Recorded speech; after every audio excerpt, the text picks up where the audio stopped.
Selamat datang di channel Zimar Imam.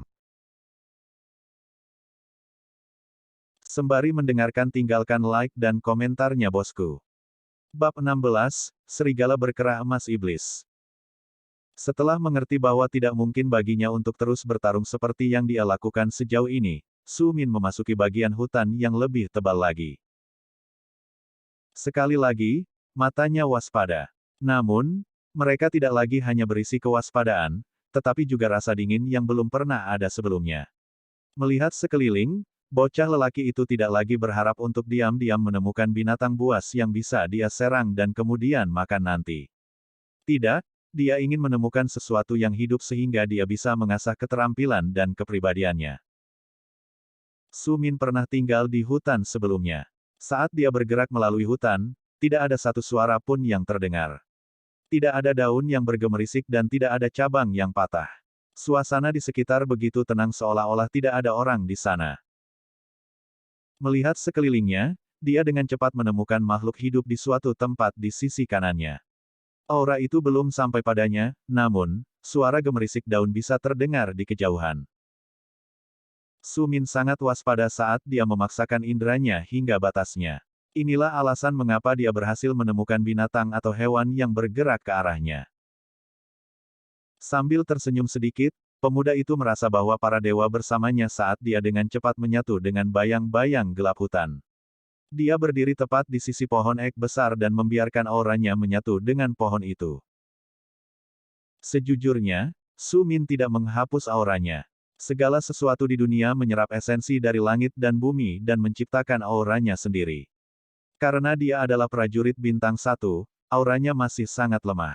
Dia mampu menutupinya dengan aura pohon di belakangnya saat dia menggunakan aura hutan untuk menyembunyikan dirinya. Ini adalah sesuatu yang sebelumnya perlu dilakukan Su Min ketika dia melarikan diri dari penjaga di keluarga Zong. Bahkan setelah bertahun-tahun, dia masih ingat bagaimana dia berhasil bertahan hidup. Dia bisa merasakan keinginan besi di matanya saat mereka fokus ke arah dari mana suara itu bisa didengar. Meskipun dia ingin bertarung secara seimbang melawan lawannya, Su Min sudah lama mengakui bahwa dia tidak lebih dari prajurit bintang 1. Meskipun dia telah menembus peringkat seorang prajurit, dia adalah salah satu pengumpan terbawah terlemah di sekitar. Su Min adalah prajurit bintang 1, tetapi tubuhnya sekuat dan sekuat prajurit bintang 2. Namun, ki-nya masih lemah dan itu bahkan tidak cukup untuk menempatkannya di sekitar prajurit bintang 1 tahap tengah. Tanpa ragu, dia berada di tahap awal menjadi prajurit bintang 1. Ditambah dengan pengalamannya dari beberapa hari terakhir, ini sudah cukup untuk membuatnya mengerti bahwa dia beruntung masih hidup. Yang dia butuhkan sekarang adalah tetap hidup dan mengalahkan tantangan yang dia temui. Setelah menunggu beberapa saat, suara gemerisik itu semakin dekat. Setelah hanya beberapa menit, seekor binatang kecil muncul di depan Su Min. Itu adalah kelinci bersayap. Meskipun mereka biasanya hidup di langit, mereka terkadang turun ke tanah untuk menemukan makanan lezat. Melihat ini, Su Min perlahan menghunus pedang dari punggungnya dan mencengkeramnya di antara tangannya saat dia menunggu binatang itu mendekat. Matanya tidak pernah sekalipun meninggalkan binatang buas di depannya. Dia mengangkat pedang untuk berhati-hati agar tidak mengenai cabang atau daun apapun. Gerakannya lambat dan tepat sambil setenang angin yang tenang. Berdiri begitu dekat dengan pohon telah sangat membantu Su Min. Dia berhasil menyembunyikan auranya dengan sempurna saat binatang itu berjalan melewatinya. Bang! Ledakan keras terdengar dari kekuatan pedang yang mengenai tanah. Pedang itu berhasil memotong binatang itu menjadi 2 bagian. Nyali dan usus jatuh dari dalam hewan. Melihat pemandangan itu, Su Min sedikit mual karena darah dan bau busuk. Setelah langsung berbalik, dia melanjutkan dengan cepat menghapus inti binatang itu. Cepat seperti burung, dia melesat menjauh dari lokasi di mana tidak ada yang lebih dari mayat binatang iblis dan retakan panjang di tanah yang tertinggal. Su Min sangat bersemangat karena dia berhasil dalam penyergapannya. Namun, dia sedikit terganggu karena dia membidik tubuh daripada kepala. Setelah memotong usus dan perutnya, binatang itu tidak layak untuk dimakan. Sisi baiknya, dia mendapatkan inti iblis pada akhirnya dan berhasil melarikan diri tanpa bahaya yang mengikuti dari belakang. Setelah melarikan diri dari lokasi lama, Su Min sekali lagi mulai berjalan melalui hutan sambil mencari-cari target untuk ditingkatkan. Dia memperhatikan siang hari yang semakin berkurang dan tahu bahwa meskipun hutan tampak sepi di siang hari, malam tidak akan sama. Pada siang hari, binatang iblis diburu oleh manusia. Pada malam hari, justru sebaliknya. Penting untuk berada dalam kelompok pria atau bersembunyi di suatu tempat di mana binatang buas tidak dapat menemukannya. Ini jika seseorang ingin bertahan sepanjang malam. Memikirkan hal ini, Su Min meninggalkan tempat persembunyiannya yang lama dan akhirnya memanjat pohon-pohon tinggi lainnya di sekitarnya. Ini adalah tempat baru di mana dia bisa membangun platform yang berbeda dan beristirahat untuk malam itu. Dia selesai membangun platform baru dan tidak terlalu cepat. Raungan serigala berkerah emas iblis mulai bergema di hutan. Setelah pindah dari lokasinya, Su Min jelas merasa bahwa dia sekarang berada di lokasi yang jauh lebih padat. Senyum kecut muncul di wajahnya.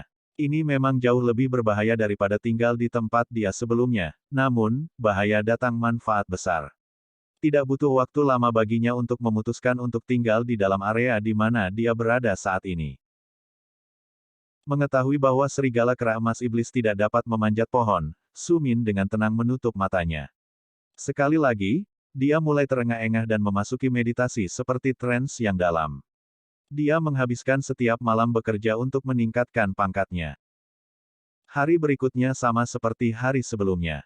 Su Min menghabiskan waktunya memburu binatang buas dan dia berhasil membunuh beberapa dari mereka. Hanya sejumlah kecil yang merasakannya tepat waktu. Mereka berhasil mengandalkan kemampuan mereka dan melarikan diri dari pemuda yang bersembunyi di bayang-bayang pohon besar dan kuno. Untuk pertama kalinya sejak Su Min memasuki hutan, Su Min makan daging segar. Ini adalah daging yang berhasil dia bunuh sendiri. Saat dia memikirkannya, wajah pemuda itu dipenuhi dengan kebanggaan dan kepuasan. Dia mulai memakan daging yang terbakar di depannya di atas kompor makekdo yang dibangun dari batu-batu berat yang dia bawa ke sarangnya. Makan daging, Su Min mulai bertanya-tanya bagaimana mungkin selama 2 hari terakhir, tidak ada manusia yang muncul. Sejauh ini, dia telah bertemu beberapa binatang buas. Pada hari pertama, banyak manusia telah ada tetapi sekarang situasinya agak berbeda. Su Min tahu bahwa dia masih cukup jauh dari lingkaran dalam hutan. Setelah menyadari hal ini, dia percaya bahwa daerah sekitarnya harus dipenuhi dengan manusia dan binatang iblis. Su Min melihat bahwa tidak ada manusia lain yang berhati-hati padanya.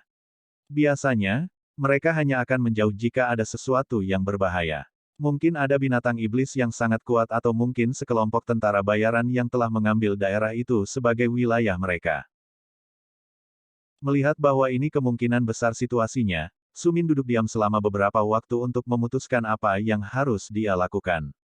Dia tahu bahwa dia memiliki terlalu sedikit kekuatan untuk berurusan dengan sekelompok tentara bayaran.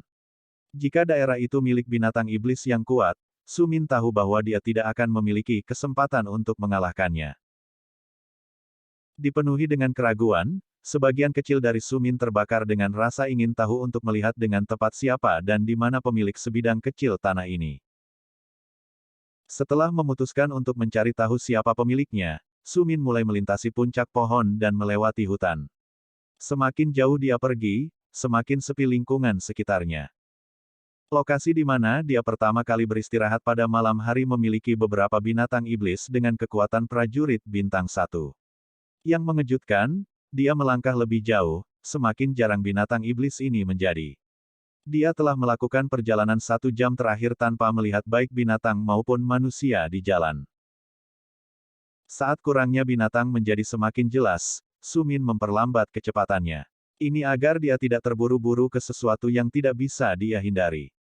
Melihat sekelilingnya, tidak ada suara atau gerakan apapun untuk mengungkapkan bahwa ada makhluk hidup di sekitar area ini.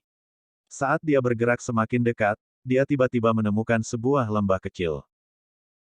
Lembah ini tidak seperti yang lain yang pernah dilihatnya sebelumnya. Hutan tua tidak seperti itu dan segala sesuatu di dalam hutan ini tidak mirip dengan ini. Seluruh lembah tertutup kabut dan tanah dipenuhi tanaman obat. Dengan semua ramuan ini, bahkan ladang di kediaman keluarga Zong akan malu jika dibandingkan dengan penemuan besar ini. Menghentikan gerakannya, Su Min berdiri di atas pohon kuno dan matanya terpaku pada semua bunga. Namun, semua inderanya yang lain telah mencapai batasnya. Dia terus-menerus mendengarkan dan merasakan suara daun yang bergerak, cabang yang retak, atau aura orang lain yang memasuki bidang penglihatannya. Sumin berdiri diam di atas cabang untuk waktu yang lama, tetapi tidak ada tanda-tanda kehidupan yang muncul terlepas dari waktu dia menunggu. Akhirnya, dia naik ke bawah. Jantungnya berdetak tidak menentu dan inderanya menajam ke ketinggian yang belum pernah terlihat sebelumnya. Memasuki lembah, dia merasakan bagaimana energi padat dari esensi langit dan bumi mengelilinginya. Ini adalah kualitas yang belum pernah dia alami sebelumnya. Hatinya terjepit karena terkejut dan heran, meskipun dia tidak bermeditasi. Bintik-bintik cahaya keemasan muncul di depannya dan memasuki tubuhnya. Membungkuk, Sumin dengan cepat mengambil satu demi satu ramuan dan meletakkannya di dalam tasnya. Tidak yakin apa yang harus dilakukan, dia terus memetik herbal. Dengan cepat memutuskan untuk tidak serakah, dia menghilang dalam sekejap hanya setelah setengah tasnya terisi. Dia sekali lagi ditemukan di atas salah satu puncak pohon besar. Ramuan yang dia ambil kurang dari 1/100 dari ramuan yang terkandung di dalam lembah. Meskipun dia telah menghilang, tidak ada yang muncul untuk menghentikannya.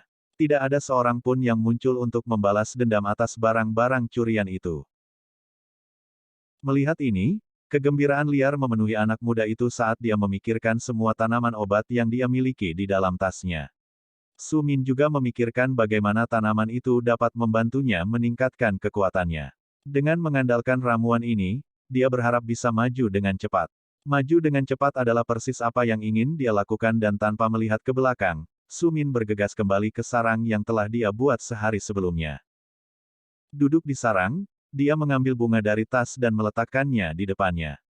Yang satu bersinar lebih cemerlang dari yang lain. Tidak peduli berapa banyak dia melihat bunga-bunga ini, Sumin merasa sangat gembira. Dia hanya punya satu masalah. Dia tidak tahu jenis bunga apa yang dia petik atau kegunaannya.